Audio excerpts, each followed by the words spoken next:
I got you. Hello all of you beautiful little demons, Jules here for WhatCulture.com, back again with another episode of the awesomely named and awfully hosted Tues Your Own Adventure, the weekly medieval themed format where I, the crown Jules of WhatCulture.com, take a list chosen by you, yes, you the person who unfortunately has a bit of sad news. Because today, believe it or not, after many, many years of putting up with me and suffering through all of my requests to put in crazy edits and silly skits, this is James Dows's final episode of Choose Your Own Adventure. James, I know you're not here, but I'm going to address you as if you were. Honestly, mate, it's going to be gutting. It's gutting to have you go and leave the series, but I am definitely excited to see what you get up to next, and I would never want to hold you back working on this silly show when you can do so much better. I can. But seriously, from the bottom of my heart, even though I am looking at a light bulb here, it kind of reflects that, actually. He's always been the shining light in my life. I'm going to miss you, mate, as an editor, but mostly as a friend. Big love to you, mate. You are the biggest ledge. If you want to say anything, here's your chance. Here's your chance, mate. You edit it in. Edit around me. Go for it. Just cut me out entirely. Thank you, Jules. Yes, you get to decide what list I dole out to you each and every week. And this week we have none other to thank than Osley Beatty. Wait a minute, what's going on here? Is this a crossover episode? Jules, can we please just do secret endings that weren't worth your time? Yeah, thanks, Osley, for your, admittedly, considering the subject matter, pretty poorly timed, mate. To say on James's last episode that you want to talk about secret endings that weren't worth your time, it's the end of his run here, mate. What are you trying to say? It's almost like it was planned. Now, who doesn't love a good old video game secret, eh? Well, I guess there are people out there that are allergic to fun and some weird sorts that probably enjoy licking batteries more, but I digress, because video games and secrets go hand in hand, which is probably why the shady business practices of most video game publishers and developers are kept very much off the books. But unlike those oily secrets, the ones found within the video games themselves are usually light-hearted and fun. However, not all secrets are created equal, and so we have a slew of hidden content that just flat out is not worth your time. Whether making you tick off a ton of busy work for a downbeat ending or just making you play the game entirely against the grain for snippets of garbage, these video games commit the cardinal sin of not just wasting your time, but actively rewarding you with a cup of soup of hot sick. Ooh, what a disgusting image. Can't believe I wrote that. But let's get on with it, shall we? Because for one last time, James Dowes and I, we're going to co-host this list. We're going to do this. The last hurrah. James, are you ready? No. Let's do this, mate. As I'm Jules, he's James, and these are 8 video game secret endings that were not worth your time. Let's do it, mate. Ooh, sorry about that. Number 8, Jak and Daxter, The Precursor's Legacy. Now, unlike some other entries on this list, getting the secret ending of the first Jak and Daxter game isn't exactly a challenging affair, despite it requiring you to 100% the game. But just because something is easy doesn't mean that it's a good use of your time. I mean, technically, going into a supermarket and opening every single pack of processed ham just so you can sniff that eau de toilette of the ham water that's in there isn't exactly challenging. But it is a complete waste of your time and will probably net you a lifetime ban from Tesco's. I say this because after grinding out every single hidden orb in the game, you can return to the Door of Mystery, trademark, to slot them all into place and see what lies beyond. Now, it is a tantalizing mystery for sure, as it's never hinted as to what could be behind the Door of Mystery. TM. Could it be a new item, a new enemy, or even the truth behind the precursors as a race? Or as the game finally unveils, it could just be a 15-second teaser sting for the next game that shows absolutely nothing beyond there being an abundance of light bulbs, because Jak and company all shield their eyes from the majesty of something before the game then cuts to black. The end. So that's all we get. 100% completion. All that effort put in. So long, good luck? Well, apparently the Precursor Legacy doesn't even recall saying good luck, because the mystery is unveiled at the start of Jak 2, meaning that you didn't need to get the orbs to find out what was behind the Door of Mystery. TM. In the first bloody place. Waste of time. Number 7, Crash Bandicoot 4, 106% completion. Crash Bandicoot 4 It's About Time is one of the best games that I have ever played, with the only hindrance being that I absolutely hate playing it. On one side, it's a lovingly crafted platforming game that proved above everything else that there was still life in the genre yet. Toys for Bob showed an incredible amount of respect for the source material and went above and beyond to make it a game that you will not forget. However, on the flip side, you'll kinda want to forget about it before you start planning on going for that 106% completion, because good heavens is this abysmally painful. You'll have to go for every gem, break every box, complete every single hidden level and side stage, beat all the time trials, and it just goes on, and the brutal nature of the game starts to show. You're looking at 100 hours to get this completionist medal, and what do you get for doing so? Well, you get Aku Aku laughing at you for about 20 seconds straight. It's hard to tell exactly what the evil mask is laughing at, but there's a high chance that it's probably you for being an absolute mug. Number 6, Persona 4 The Accomplice Ending. So, show of hands, who would like to take part in an exhilarating JRPG where you and some friends try and solve a murder mystery set in a small Japanese town to the soundtrack of a lifetime? Seriously, it is a slapper. Slap. Show of hands. Yeah, okay, that is a lot of people, right? I know you. Now let's see a show of hands who'd want to go through over 75 hours of gameplay sleuthing through the streets of rural Japan in order to track down this sick and twisted murderer, putting in the hours to defeat bosses and putting together clues, only to confront the person responsible and join their side. Yeah, that's what I thought. A lot less support here. Although, Jazz, why? Are you okay? But dance with the devil you can in the outstanding Persona 4, which indeed lets you get all the way to the very end of the game, only to choose to side with the main villain and become his accomplice, burn the one piece of evidence tying him to the crime, and leave town with all of your friends absolutely gutted that they couldn't bring justice to their small town. Oh, and the small fact that they still live there, and now the killer knows of their involvement and will so likely ice them as soon as you're out of sight. Cool. Even the game ridicules your decisions by having your bonds with Adachi max out at this point of pure betrayal and gives you the ability to make jester arcanas. Get it? Because you're a clown for doing this and you've just made fools of all of your friends and the justice system as a whole? Sick. Number 5, Sekiro Shadows Die Twice, Shura's Ending. If there's anything that developers from Software love more than oversized bosses that make me literally scream into a pillow... So you dare get me? No!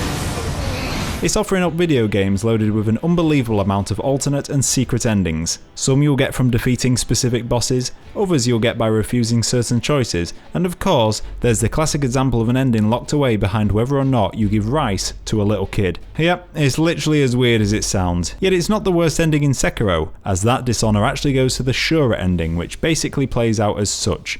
And I'm going to quote Ozley's original comment here to showcase what happens. You go to the Big Ashina castle in the sky, where you're presented with Big Daddy Owl. He gives you 2 potions, obey the Iron Code and forsake Kuro, or disobey and kill the one that taught you how to shinobi. You decide the former, because you wouldn't want to disappoint Daddy Owl, do you? Wrong choice, dumb. Thank you, Ozley. Anyway, now that you've made that wrong decision, you're now going to have to face 2 bosses back to back in order to unlock the worst ending of the game, an ending that will see you turn into an actual demon and destroy everything that you sought to protect whilst also killing all your friends and your dad for good measure. Fantastic. Number 4, Harvest Moon, complete and utter failure. The Harvest Moon games, a franchise all about escaping the humdrum of city life and just setting up shop in the countryside. What a delight to remove all of the challenge that comes from the likes of action games and first-person shooters. All of the beefcakes, no! Get out of here, you almost hit me, but I've gone to Harvest Moon, friend, so why don't you suck on one of these? A thumbs up, because we're friends now. You thought I was going to give him the finger, didn't you? I got you thinking, mate. I got you. Now on paper, the idea of toiling the land each and every day as a farmer might not sound like an exhilarating video game experience, but trust me, once this game hits you with its hot hoeing action and sinks its chibi teeth deep in you, you'll be channeling the raw fury of that one character in Avatar and wake up in a cold sweat at 4 AM yelling, "My cabbages!" Now truth be told, barely a moment goes by in this game without you being reminded of a task that needs completing or animals that need care and attention. Plus, on top of all the farm maintenance, there's social bonds to make and even a marriage on the table if you play your cards right. I tell you, it can actually get a bit too much sometimes, so of course you're going to be tempted every once in a while to just look at the clock and just go, nah bro, hit the snooze on that. I'm taking a little Z. 40 winks, let's double that to 80. 80 winks, minimum. Catch you later. In fact, it's through snoring up a hoolie that you can actually unlock one of the game's secret endings, as if you decide to wake up, head to bed and rinse repeat for 3 years, you'll unlock the complete failure ending, which sees your family chew you out for being bone idle, and then your character run off and even leave the dog behind. It's so gut-punchingly sad, and it actively takes a lot of effort to do this, to just wake up, hit the snooze, go back to bed, wake up, hit the snooze, go back to bed, wake up, hit the snooze, go back to bed for 3 years. That's commitment to being utterly bone idle. But luckily, it's also given me inspiration for today's musical interlude. That's right, it's back. Let's do it, James. Fire up the band. Wake up. Sleep. Wake up. Repeat. Wake up. Sleep. Wake up. Repeat. Wake up. Sleep. Wake up. Repeat. Whew, I'm beat. Number 3. Luigi's Mansion. Sometimes a video game's secret ending is so well hidden that non-bar absolute masochists will ever find out they exist, and one has to almost feel sorry for the poor soul that found out how much effort and restraint it took to net the worst outcome of Luigi's Mansion, as this sounds like an utter menace. In order to change the game from Luigi's Mansion to Luigi's Discount Tent Store, the player will need to actively avoid picking up any and all cash across their time in the haunted house to achieve this secret ending, and in a game that involves more suck than the atrocious Metal Gear Survive, that is way harder than it sounds. The game will try its best to throw money at the player at all times, so the experience becomes incredibly tough not to net over 5 million G by the end of play. You'll have to actively avoid loot piles, skip some rooms entirely, and battle in an extremely focused manner to make sure that you don't nab some loot by accident. All in all, you'll have had to arguably master this game just to be bad at it, and therefore it begs the question, what's the point? Number 2, Final Fantasy X2, the air quotes, perfect ending. Now, thanks to my childhood being absolutely absorbed by the franchise, Final Fantasy has always been a series that I've willingly explored from top to bottom, hunting out secrets, hidden weapons, bonus materia, rare cards, and of course, a cheeky final summon or two for good measure. Ah, Doom Train, 1 ticket to ride, please! And of course, when I heard rumblings that Final Fantasy X2 contained a super secret ending that could only be achieved through 100% completion, you best believe that I crossed off all of my planned events on my calendar to dedicate the time needed to see this for myself. Now, for the record, this wasn't actually too much of a sacrifice because when the game came out, I was 16, 17, so only things that were on my schedule at the time were play video games and not pay council tax. Ooh, that was a tough one to cross off. But still, I was dedicated. However, I bloody wish I hadn't been so keen because this game really slapped me in the blitzballs as it presented a huge list of optional content to find, unlock and defeat in order to attain the air quotes perfect ending. And the fact that it's on a list like this with a title involving not worth your time should really tell you how it all wrapped up. For all of the blood, sweat and tears, I got to see Tidus and Yuna finally reuniting in the far plane. And I know what you're thinking, wow, that's actually amazing. The two lovers that were torn apart by fate are finally back together again. This is brilliant. Except, and yes, I am doing my best Columbo impression, there's just one problem, and that is the fact that, well, the game kind of plays out the events like this. So Yuna goes up to Tidus and says, "Whoa, you're back, amazing, that's fantastic, but wait a minute, aren't you a dream of the faith and could literally disappear at any time?" And Tidus, being the lovable rogue that he is, clearly has an answer at hand when he just goes, "Don't even worry about it, pal. Just don't even think about it. Don't even think about it, and now I'm going to push you in a puddle. But you could disappear at any time. Don't even think about it. Don't worry. Don't worry." Yeah, I could. Yeah, I probably will. Actually quite bleak this, isn't it? Because we'll never be together. So no, excuse me, sorry, I would actually like a bit more of a concrete ending than this, please, because right now I'm falling through the bloody floor on the logic, the holes that are forming right now. Tidus, mate, are you real or are you not in this point? You're probably not. It's why many people actually prefer the other ending that you can get for just completing the game with good settings. That's how rubbish an ending it is, that people actively just go, it's given us the thing that we wanted, but in a really unsatisfying way. So no, it's not worth our time. And number 1, because I really want to talk about Dog's Life, I'm going to change the title of this list to video game endings that are worth your time. So if that's the case, number 1, Dog's Life.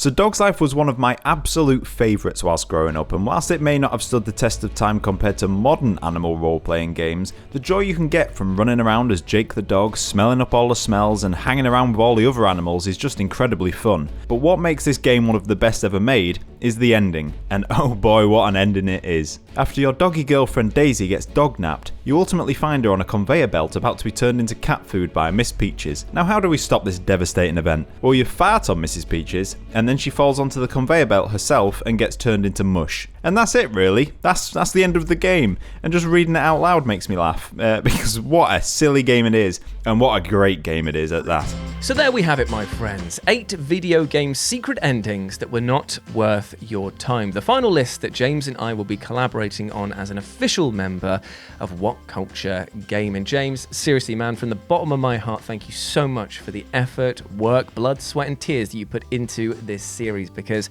without you, literally couldn't have done half of the stuff. You've helped me build such a wonderful series with such a wonderful community that it's genuinely upsetting to see you go. But I know in my heart of hearts this is the right call for you, and I wish you nothing but the best. Love you, mate, and you will smash it. You will absolutely smash it, mate.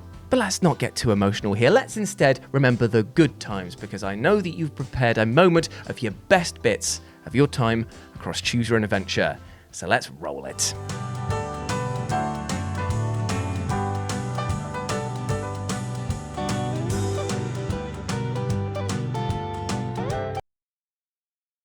What the hell was that? No, but in all seriousness, big love to you, James. The best times, the best times. So, if you want to say goodbye to the crowd, this is it, mate. In all seriousness, I have had the best time working on this series. Like, I cannot put into words how much fun it is editing these videos every single week. And usually for a role like mine, it's very much behind the scenes, and the less you notice me, the better. But Jules got me out of my comfort zone and kind of forced me to be in the videos whether I liked it or not. But because of that, it got you guys to know me and my editing style and my sense of humour and stuff like that. And I'll be forever grateful for that opportunity that he gave me there. And yeah, it has been a lot of fun. Also shout out to Osley, because he was the person who got me into this series via the musical interludes, and they were great. Like, half the songs that we produced there were actually like pretty good songs. Half of them were not the best. Either way, I thought I'd put together a nice little highlight reel to showcase the fun that me and Jules have had over the past 4 years. And you know, peace and love.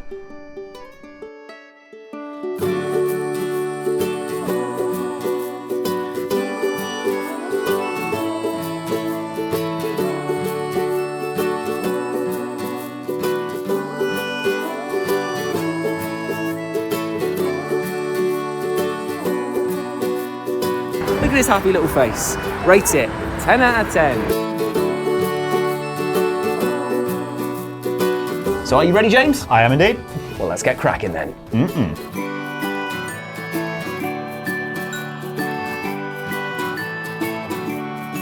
Honestly, I don't know how I'm going to replace him.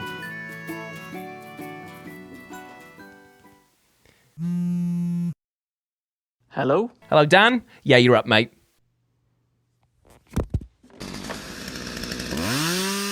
Yeah, I'll see you next week. So there we have it, my friends. I hope that you enjoyed this episode. Give a lot of love to James in the comments below, but also leave your suggestions for next week's episode as well. Hope that you enjoyed it. Go follow us on the social medias. You can follow me here at RetroJ on Instagrams, but the O is a 0, and James Now Z over there on the social medias. Big love to you all. Take care of yourself. And remember, above all else, the ending of your life is one that you write yourself. So make sure that you treat yourself with love and respect, all right? Let's make sure that that final page doesn't say the end ? Because that is a cop-out. Let's say they lived a good life, healthy, happy, and in control of all of their positivity. Big love. Go out there and smash it. And I'll see you next week. Peace. Right. See you later, James. Goodbye. Anyway, peace and love, peace and love.